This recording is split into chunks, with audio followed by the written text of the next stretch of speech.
Hey there, my name is Max Colley. I'm Program Manager for Learning Philosophy and Evaluation at the Museum of Life and Science.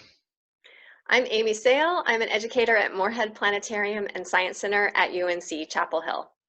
Today we're going to be talking about the Lyrids Meteor Shower, and I'm hoping that Amy can answer some of my questions about what the Lyrids Meteor Shower is. So Amy, the meteor shower is coming up on the 21st and 22nd of April. First of all, can you tell us what is a meteor? Sure. So a meteor is that streak of light you see when cosmic debris interacts with Earth's atmosphere. And sometimes meteors are called shooting stars, but that's a misleading term because they're not stars. Very cool. So what is the Lyrids Meteor Shower? Okay, so any night you can have sporadic meteors, but certain times of the year we run into a denser clump of stuff, of debris. Usually that's been left over by a comet. And in the case of the Lyrid meteor shower, it's Comet Thatcher that has left basically trash in our path.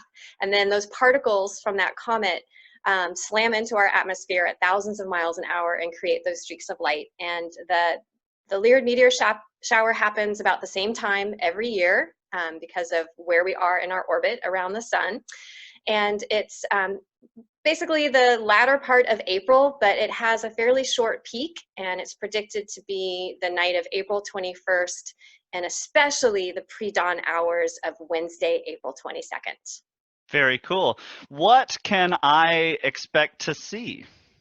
Well, so adjust your expectations. This isn't going to be like the Perseids or the Geminids where you have fairly frequent meteors. So, if you're lucky, you might see 10 per hour if you are looking in those hours pre-dawn, Wednesday, April 22nd. So, and they can come in clumps, by the way, with lulls in between. So don't just step outside your house for a minute and then be disappointed because you didn't see anything. You want to commit to this. How do I see it from my house here in the triangle? Okay, so a couple recommendations. It's going to help you if your sky is dark. Now, we don't have nature's light polluter up. The moon is new moon, which is very lucky for us this Hmm. year. But if you've got outside lights, you're going to want to turn those off if you can. Talk to your neighbors and see if they will turn their lights off as well. And then go outside your house and look up.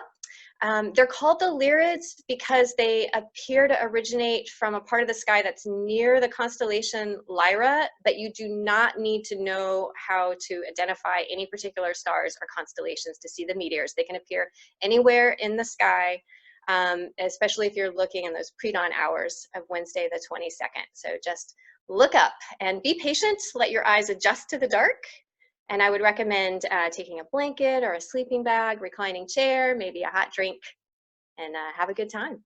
That's awesome. Okay, last question. Why is this cool, or why should I care?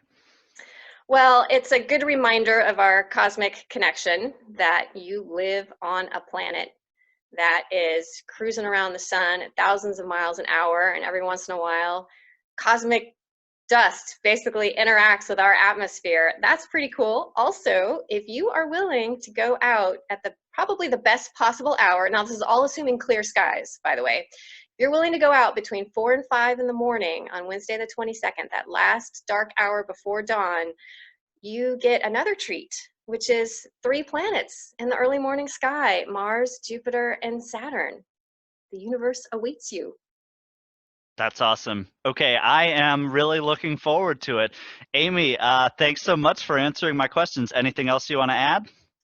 I would just mention that anybody who needs a review or wants to learn more about the Lyrid meteor shower, if you go to the moreheadplanetarium.org website, you can find a blog post about it that will be up shortly before the 21st.